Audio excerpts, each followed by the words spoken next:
Hi, this is Dr. Bharati, IVF specialist working at Caroline John Hospital. Today we finished oocyte retrieval for a patient with a diagnosis poor ovarian reserve, that is AMH with one as age is 24 years with male factor severe odds.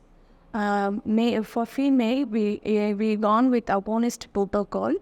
For male, we had given anti-accidents and medical treatment for 2 months, and we started female on agonist protocol. We expected, before procedure, we expected 9 oocytes. After procedure, we got 6 oocytes with good quality of oocytes. So we just have to wait and see what happens on the day 3 and about the procedure.